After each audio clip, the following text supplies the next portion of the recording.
जब मुझे राष्ट्रपति ने बुलाया, जब उस मंच पे फतेहपुर उत्तर प्रदेश इस स्कूल का नाम लिया गया और यहाँ की वीडियो क्लिप्स चलाई जाती हैं, जब उस स्क्रीन पे जिसमें राष्ट्रपति बैठे हैं और सारे एजुकेशन मिनिस्टर बैठे हैं, सचिव बैठे हैं और पूरे भारत के नेशनल अवार्डी बैठे हैं और वहाँ पर आपकी वीडियो क्लिप्स चलाई जा रही है, आपके बच्चे दिख रहे हैं स्क्रीन पे, तो बस आंखों से आंसू निकलता है और ऐसा लगता है कि क्या हमने सच में इतनी मेहनत की है कि हम आज यहाँ पे हैं।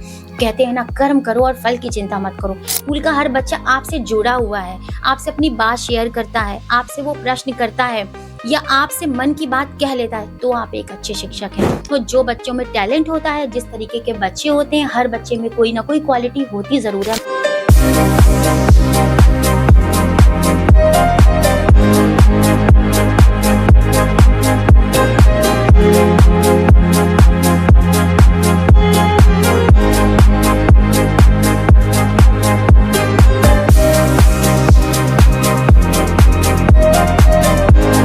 नमस्कार दोस्तों, स्वागत है आपका हमारे YouTube चैनल फतेहपुर हम में। और आज की वीडियो बहुत ही खास होने वाली है क्योंकि आज हमारे साथ हैं राष्ट्रपति पुरस्कार से सम्मानित आसिया फारूकी जी। आइए इनसे पूछते हैं और इनका अनुभव आपके साथ शेयर करते हैं। सबसे पहले मैम, आपका स्वागत करते हैं अपने YouTube चैनल में।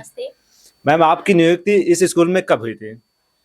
2016 से मैं इस स्कूल में प्रिंसिपल हूँ। तभी से मैं निरंतर अपने विद्यालय की प्रगति के लिए प्रयास कर रही हूँ और आज आप सभी के सामने हूँ। मेरा विद्यालय एक उत्कृष्ट विद्यालय की श्रेणी में है और जिसे राष्ट्रपति पुरस्कार से भी नवाजा गया है।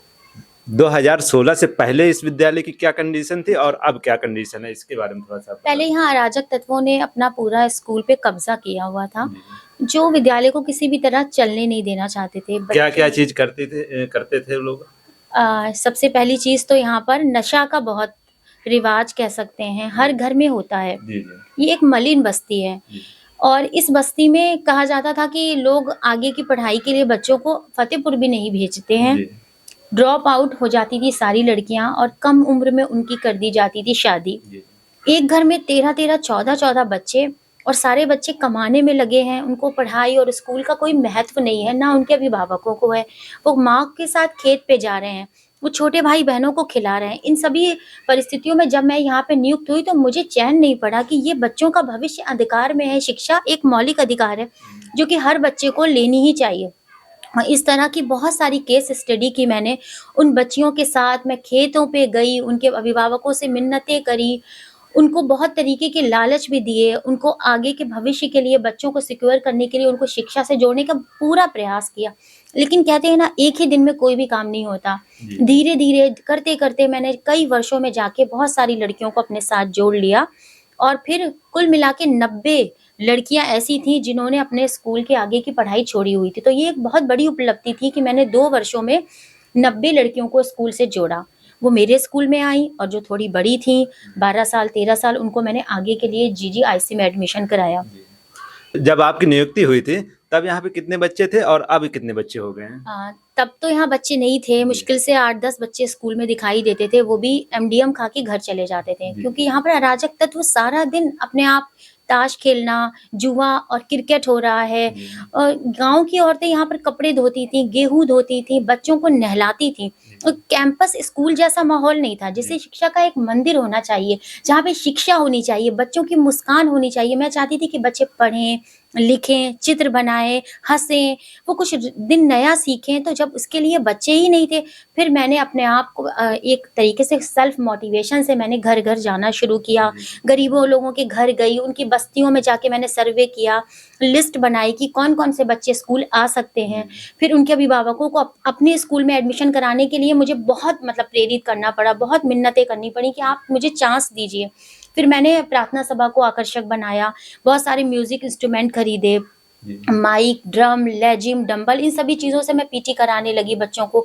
फिर आसपास के लोग, क्योंकि ये बस्ती में स्कूल है, तो झांक के देखने लगे कि स्कूल में क्या हो रहा है। एक तरीके का शोर बनाया मैंने स्कूल को, ऐसा कि बाहर लगे कि स्कूल जैसा मैं कुछ यहाँ पर हो रहा है। बच्चे हैं, चाहे थोड़े से बच्चे हैं, लेकिन उनके साथ ही मैं एरोबिक कराने लगी, PT कराने लगी, जंपिंग करा रही हूँ। मॉर्निंग एक्टिविटीज़ नई नई सोचती थी, ढूंढती थी कि सुबह सुबह लोग अपने घरों से जब निकलते हैं तो उनको आवाज़ें आनी चाहिए कि स्कूल में ड्रम बज रहा है।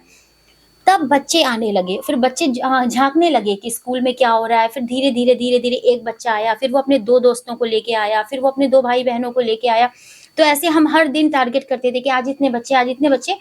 तो कहते हैं ना, यूं ही नहीं मिलती मंजिल, एक जुनून सा जगाना पड़ता है। पूछा चिड़िया से कैसे बना तेरा घोंसला, बोली एक लंबी उड़ान के साथ तिनका तिनका जुटाना पड़ता है। तो मेरी कहानी भी कुछ इसी तरह है, संघर्ष से सफलता की ओर। तो अभी कितने बच्चे यहाँ पर हैं? अब स्कूल में 250 बच्चे पढ़ते हैं और ये बच्चे सब इसी अस्ती के हैं और बहुत गरीब घर के हैं। लेकिन अब इन बच्चों की जो पर्सनालिटी है वो ऐसी नहीं लगती किसी भी तरीके से कि ये किसी भी प्राइवेट स्कूल से कम हो। ये अपने आप में एक बहुत उपलब्धि है कि वो बच्चे कितने नीट एंड क्लीन कैसे आते हैं, उनके अंदर कैसे इन सब चीज़ों को मैंने डाला। तो ये रोज़ करने से, रोज़ उनसे कहने से कि आपको ऐसे आना है, जो बच्चा अच्छा आ रहा है उसको उनके सामने एग्जाम्पल के सामने खड़ा करना, उसको अप्रिशिएट करना। तो आप आज भी देख सकते हैं कितने भी प्राइमरी स्कूल हैं वो कहते हैं कि हमारा बहुत अच्छा स्कूल है, दावा करते हैं कि हमारा, लेकिन अगर वो अपने बच्चों को देखते हैं, मतलब ऑल ओवर प्रार्थना सभा में सारे बच्चों को एक साथ हम देख सकते हैं। प्रार्थना सभा एक ऐसा समय होता है जब आप एक नज़र में पूरा विद्यालय देख सकते हैं। कोई भी आपके स्कूल अगर प्रार्थना सभा में आ गया तो वो जान जाएगा कि आपके स्कूल का लेवल कितना है, आपके बच्चे किस तरीके से स्कूल आते हैं, कितने बच्चे आते हैं। तो हम अपनी प्रार्थना सभा को आकर्षक बनाते हैं और इस बात को हमें फ़क्र होता है कि हमारी जब प्रार्थना सभा लगती है तो वो एक बहुत ही आकर्षक प्रार्थना सभा होती है, किसी प्राइवेट स्कूल से कम नहीं। सारे बच्चे full uniform, I card, tie, belt, जूते, मोजे। और बच्चे घर में जिद करते हैं अगर उनके जूते टूट जाते हैं, अगर उनकी टाई खो जाती है तो वो अपने पेरेंट्स के साथ जाते हैं टाई खरीदने। कैसे हुआ ये सब? एक दिन में नहीं हुआ। 7-8 सालों से लगातार जब मैंने उन बच्चों के अंदर ये बात फिट कर दी है कि आपको स्कूल आना है तो फुल यूनिफॉर्म में आना है, तो मुझे बहुत अच्छा लगता है जब बच्चे गेट खुलता है और पूरी यूनिफॉर्म में अंदर आते हैं। मुझे संतोष मिलता है कि हाँ, मैंने कुछ किया है। इस मुकाम में पहुंचने में जो 7-8 साल लगे, इसमें आपको क्या डिफिकल्टीज का फेस करने को मिला है? सबसे बड़ी देखिए, हम एक टीचर के पास बहुत सारी प्रॉब्लम्स होती है। कुछ उसको प्रशासन से लेके आती है, कुछ विभागीय दिक्कतें होती हैं, कुछ समाज दिक्कत पैदा करता है, कुछ आपके मित्र और आपका परिवार देता है और कुछ ये अभिभावक सपोर्ट नहीं कर रहा है। परिवार जब देखता है कि कोई एक्स्ट्रा एफर्ट कर रहा है तो वो भी ऑब्जेक्शन लगाता है कि भाई आप सामान्य टीचर की तरह क्यों नहीं काम करते हैं, आप अपना क्यों ओवर टाइम स्कूल में दे रहे हैं, क्यों आप एक्स्ट्रा क्लास लगा रहे हैं, आप संडे को क्यों स्कूल जा रहे हैं। और अगर आप सिर्फ ड्यूटी के टाइम में आप अपने स्कूल को अच्छा बनाने की कोशिश करेंगे तो वो 50% से ज़्यादा नहीं बन सकता।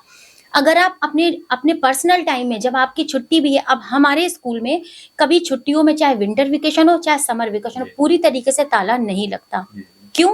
क्योंकि हमें इस बात का डर रहता है कि जो मेहनत हमने की है पूरे साल, वो इस 15 दिनों में हमारा विद्यालय फिर पीछे ना हो जाए, खराब ना हो जाए, कोई नुकसान ना हो जाए। अब जब स्कूल खुलते हैं तो लोग कंप्लेन करते हैं हमारी बाउंड्री अराजक तत्वों ने तोड़ ली, हमारा गैस सिलेंडर चोरी हो गया, हमारे यहाँ से कोई सामान गायब हो चुका है। कैसे हो जाता है? जब आप बिल्कुल बेपरवाह हो जाएंगे अपने स्कूल से, आपको सिर्फ छुट्टी एंजॉय करनी है, तो आपने जितना भी बनाया है वो तो आपका कहीं ना कहीं बिगड़ेगा। आप घर छोड़ के भी चले जाएंगे तो उसमें भी दिक्कतें हो सकती हैं। तो फिर ये तो स्कूल है और ये तो सार्वजनिक स्थल है, लोगों को पता होता है कि छुट्टी है। जो लोग बिगाड़ना चाहते हैं वो आपके पीछे लगे होते हैं, बनाने वाले कम होते हैं लेकिन बिगाड़ने वाले ज़्यादा। तो हमारे स्कूल की प्रोग्रेस और हमारे स्कूल में, मतलब खुदा का शुक्र अदा करेंगे कि कोई भी नुकसान नहीं होता, इतनी छुट्टियां हो जाती हैं। उसका रीज़न यही है कि हमारे स्कूल का जो छोटा सा स्टाफ है, ना के बराबर हम अकेले टीचर हैं, लेकिन हमने जो स्टाफ तैयार किया है अपने प्रयास से, समुदाय से मिलके और अपनी रसोइयों के साथ, वो भी हमारी तरह ही सोचने लगा है। तो चीज़ें तब बदलती हैं जब आपके स्कूल का हर बंदा आपकी तरह सोचे, बच्चा भी ये सोचे। अब बच्चों को याद आती है, बच्चे कॉल करते हैं। मैं ये नहीं कहती कि और स्कूल्स में ऐसा नहीं होता है, पर मुझे ऐसा लगा कि जितना आप किसी चीज़ से जुड़ेंगे और जितना आप किसी चीज़ से प्यार करेंगे, उतना वो चीज़ सजे और संवरेगी। अगर आप ड्यूटी समझ के काम करेंगे कि ये सरकारी स्कूल है, हमारा घर नहीं, आज हम यहाँ हैं कल हम कहीं और, तो आपका रिजल्ट 50% से ज़्यादा नहीं हो सकता। इस विद्यालय में 250 छात्र हैं और कितने टीचर यहाँ पे नियुक्त हैं? मैं प्रिंसिपल हूँ और कोई टीचर नहीं है स्कूल में। यहाँ पे और कोई टीचर नहीं, सिर्फ आप ही हैं? इसलिए क्योंकि ये नगर क्षेत्र का स्कूल है, इसकी नियुक्ति की प्रोसेस अलग होती है। जब शासन से जीओ आएगा तभी यहाँ पर टीचर की भर्ती होगी और यहाँ पर अटैचमेंट भी नहीं होता है, अटैच भी नहीं होते टीचर, ना कोई शिक्षा मित्र है, ना कोई अनुदेशक है, ना कोई हेल्पर है, लेकिन हमारा समुदाय हमारा सहयोग कर रहा है। तो अकेले आप कैसे संभालती हैं?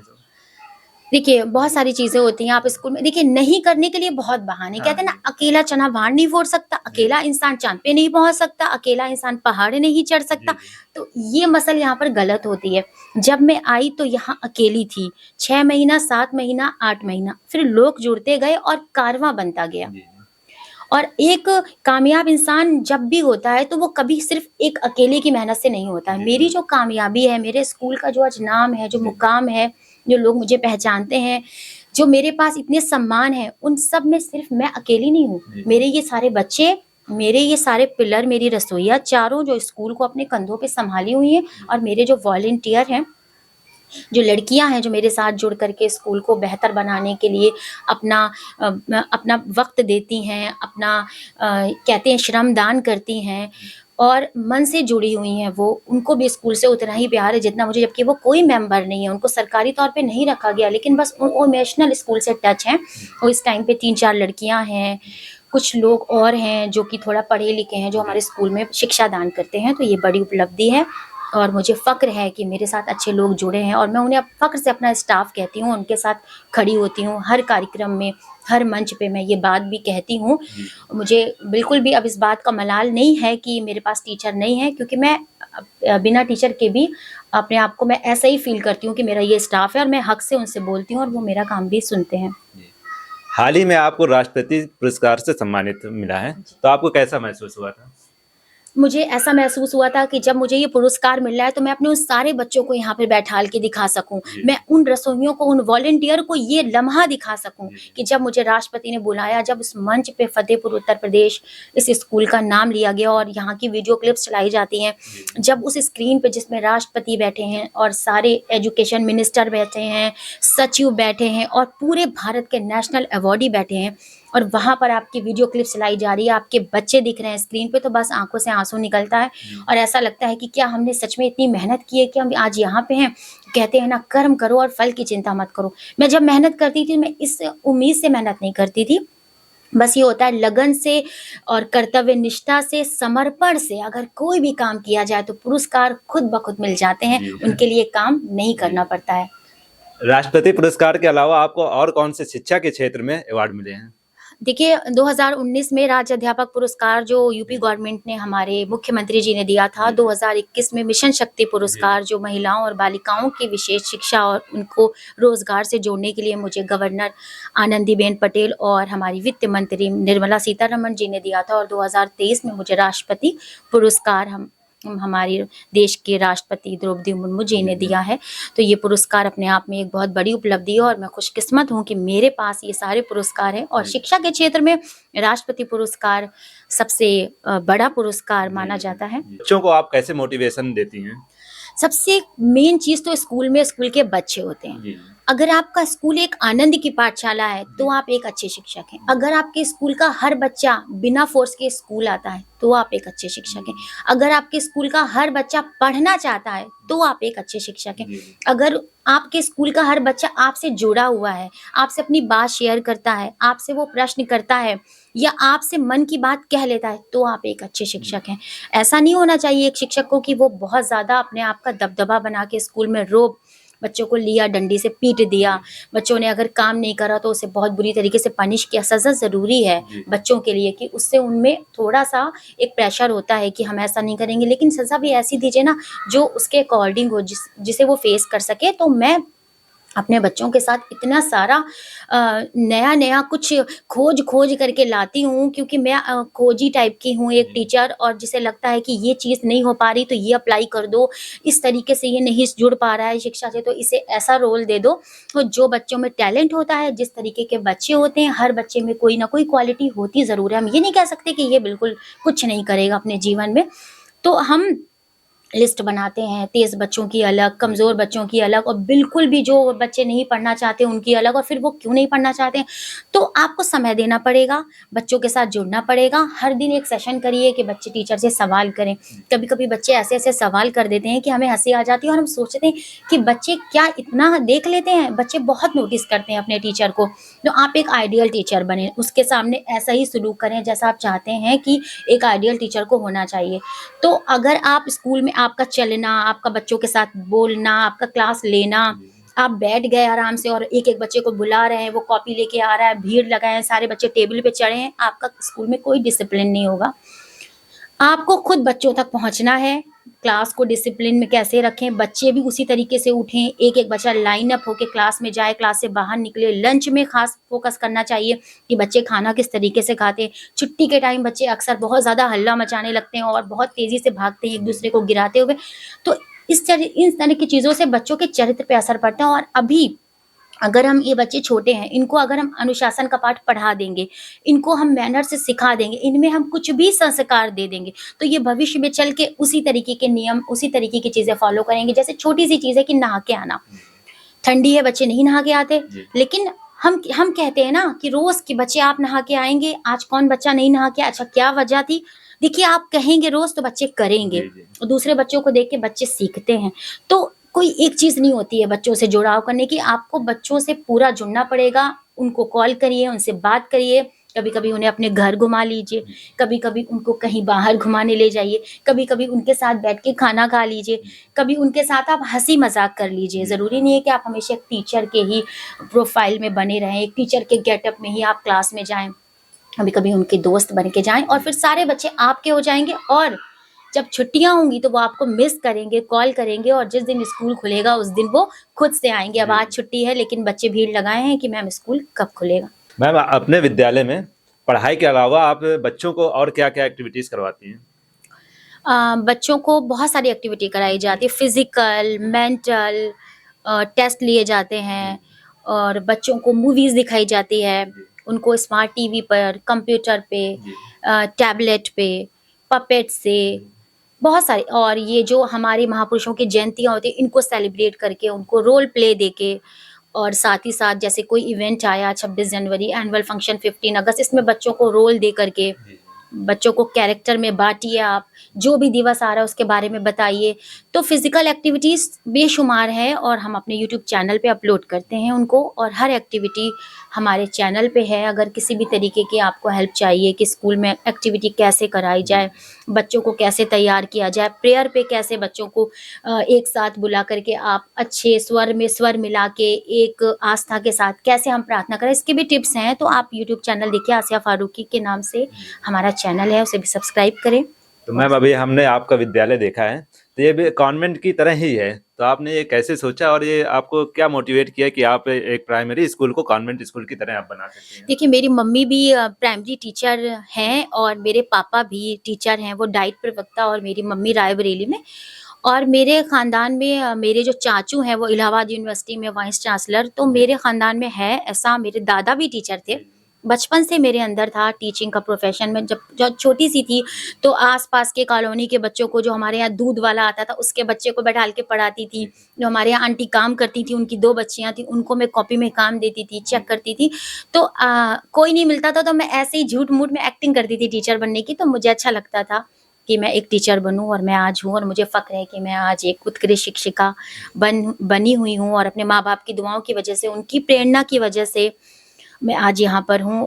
तो मैम आपके विद्यालय में प्रोजेक्टर, सीसीटीवी कैमरा और डेस्क वगैरह हैं, तो ये आपको सरकारी सहायता मिली या आप अपने खुद के पैसे से किया है? देखिए प्राइमरी में बहुत कम बजट आता है जी, जी। और साल में एक बार मेंटेनेंस के पैसे आते हैं जिसमें इतना सारी चीज़ें नहीं अवेलेबल हो पाती हैं। तो पहले मैं खुद अपने बच्चों के लिए जो भी कर सकती हूँ वो करती हूँ। जैसे सीट्स भी बनवाई, सारा सिस्टम स्कूल में किया, इन्वर्टर है, डिजिटल क्लासरूम है, प्रोजेक्टर है, लैपटॉप है, हर क्लास में सीसीटीवी कैमरे लगे हुए हैं। जो मुझे पुरस्कार मिला था उसकी राशि भी मैंने स्कूल में ही लगा दिया। बच्चों के लिए स्कूल में सीसीटीवी कैमरा है ताकि वो मेरी पहुँच में रहें। मैं सिंगल टीचर हूँ तो ये बहुत ज़रूरी था। जहाँ मुझे लगता है कि ज़रूरत है, बच्चों को नीड है, तो मैं ये नहीं सोचती कि कोई बजट आए या कोई मुझे दे, तो मैं उसे कर लेती हूँ। तो इसलिए मुझे खुशी मिलती है और ऐसा नहीं है कि किसी ने कुछ नहीं किया है। हमारे जो पूर्व डीएम थे अंजनेय सर, उन्होंने विद्यालय में इंटरलॉकिंग करवाई थी। नगर पालिका से भी कुछ काम हुआ है, कुछ समाज सेवियों ने स्कूल में दिया है, जैसे कि स्मार्ट टीवी है, ये हमें दिल्ली से एक एनजीओ था उन्होंने भेजा। तो अच्छा लगता है जब इंडिकेट करते हैं लोग और स्कूल में कुछ देते हैं। तो मैं चाहती हूँ कि अगर कोई भी ऐसा समाज सेवी या कोई भी ऐसा हो जो अपने फ़तेहपुर के गरीब बच्चों के लिए कुछ करना चाहता हो, तो हमारे स्कूल के बच्चों के लिए करे, क्योंकि ये वो बच्चे हैं जो हर चीज़ का यूज़ करते हैं। जैसे अभी बैंक ऑफ बड़ौदा से हमारे यहाँ कंप्यूटर दिया गया है, तो मैं उनका भी धन्यवाद करती हूँ इस मंच से, और उन सभी लोगों का जो हमारे स्कूल में कभी भी विजिट करते हैं, हमारे स्कूल के बच्चों का हौसला बढ़ाते हैं, हमारे स्कूल के बच्चों के साथ मिलते हैं और उनके लिए कुछ करने के बारे में सोचते हैं। तो सभी लोगों को इस तरीके की चीज़ें करनी चाहिए, इससे बच्चे खुश होते हैं और बच्चे समाज का एक ऐसा हिस्सा है जो बहुत ही खुशमिजाज होते हैं, और इनके साथ काम करके जो सुकून, जो सैटिस्फैक्शन मिलता है इनके लिए करके, वो अपने आप में एक बहुत सुखद एहसास होता है। तो हमें गर्व है कि हम एक टीचर हैं और हम नन्हे-मुन्ने बच्चों के साथ काम कर रहे हैं, उनका भविष्य बना रहे हैं और अच्छे देश के निर्माता ये बने भविष्य में चल के, और भारत देश को बहुत आगे ले जाएँ। तो अभी मैम आपको इस विद्यालय में 7 वर्ष हो गए हैं, तो आपको इस विद्यालय में थोड़ा ना कहीं लगाव हो गया होगा। तो आगे क्या आप इस स्कूल में रहना चाहती हैं या आप प्रमोशन की सोच रही हैं? देखिए, लगाव मुझे इतना ज़्यादा है, इससे पहले भी मैं जो 2 स्कूल में थी, उनको भी छोड़ने में मुझे बहुत तकलीफ़ हुई थी, जब मैं मसवानी को छोड़ कर के अस्ती आई थी, और अब मैं अस्ती में हूँ। और जब तक मैं इस स्कूल में हूँ, मैं यहाँ पर बेस्ट करती रहूँगी। मैं ये नहीं सोचूँगी कि अगर मेरे अगले साल प्रमोशन हो जाए, तो मैं सारी चीज़ें करना रोक दूँ। इवन मुझे अगर प्रमोशन में दूसरा स्कूल दिया जाता है, तो मैं 1 दिन पहले तक इस विद्यालय में उसी तरह काम करूँगी, जैसे मैंने पूरे 8 साल या 9 साल किया। और मैं ऐसा नहीं चाहती कि मैं अपनी पूरी ज़िंदगी इसी स्कूल में इन्हीं बच्चों के साथ बिताऊँ, क्योंकि हर जगह के बच्चे अच्छे होते हैं और मैं चाहती हूँ कि मैं कहीं और भी पहुँचूँ, और जहाँ पर भी मैं पहुँचूँ वहाँ पर बदलाव हो, वहाँ के लोग इस बात को समझें कि शिक्षा का क्या महत्व है उनके जीवन में। तो मैं खुश होंगी कि अगर मुझे दूसरा विद्यालय भी दिया जाए प्रमोशन में या किसी भी तरीके का ट्रांसफ़र में, तो ये एक अच्छी चीज़ है। अच्छे लोगों को फैलना चाहिए और जगह-जगह जा कर के उनको अपनी अच्छाई देनी चाहिए और अपनी अच्छी बातें दूसरों तक पहुँचाना चाहिए। तो कोशिश यही करें कि हमारे बेसिक के हर बच्चे आपसे जुड़ सकें, सिर्फ़ आपके स्कूल के ही नहीं, अन्य स्कूलों के बच्चों को भी आप अगर कुछ शिक्षा दे सकें, जिसके लिए मैंने यूट्यूब चैनल पे बहुत सारे वीडियो बनाए हैं। और सीखने की प्रक्रिया में हमारा विद्यालय निरंतर प्रयास करता रहता है। बनाए गए हैं, तो हर बच्चा एक कलर का फेस लगाता है और वो उस कलर के बारे में बताता है, उस कलर से क्या-क्या चीज़ें होती हैं ये बताता है। तो ये जब स्कूल चालू हो जाता है, तो हम लोग रोज़ प्रेयर में इस तरीके की एक्टिविटी कराते हैं। तो बच्चों को जब ये एक दूसरे बच्चे जो नहीं करते वो करते हुए देखते हैं, तो उन्हें बहुत मज़ा आता है। ये हेल्पलाइन नंबर्स बताने वाली डॉल है, जिसमें सारे हेल्पलाइन नंबर देखें, चाइल्ड हेल्पलाइन, महिला हेल्पलाइन, आपातकालीन, ये डॉल की एक्टिविटी। इसके अलावा पपेट से भी बच्चे पढ़ते हैं। अब ये देखिए, अभी हम आपसे कह रहे थे वेस्ट मटेरियल से, ये स्ट्रॉ है जो कि बहुत ही सस्ता आता है और लोग इसको फेंक देते हैं, उससे भी हमने ये मैथ सिखाने की एक एक्टिविटी बनाई हुई है। ये गत्ते से बनाया गया है। देखिए, ट्रेन है जिसमें अक्षर बनते हैं। ये चट पट जल खट मल इस तरीके की चीज़ें बच्चे आगे पीछे करके बनाते हैं। जब बच्चे बहुत ज़्यादा पढ़ते पढ़ते बोर हो जाते हैं, तो उन्हें एक्टिविटी कराते हैं। इसरो बनाया है, ये चार्ट पेपर से बनाया है। ये बच्चों ने अलग अलग कलर करके पूरा इसके ऊपर हमने बच्चों को गीत कराया था और एक प्ले कराया था।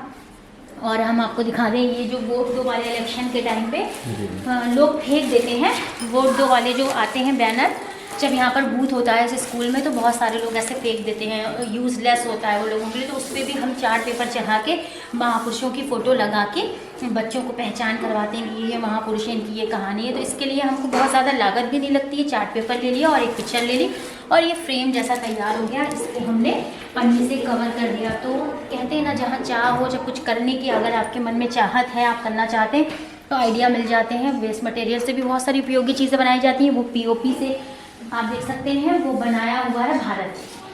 वो सारे राज्य बताता है, उसमें बच्चे बताते हैं कौन सा राज्य है।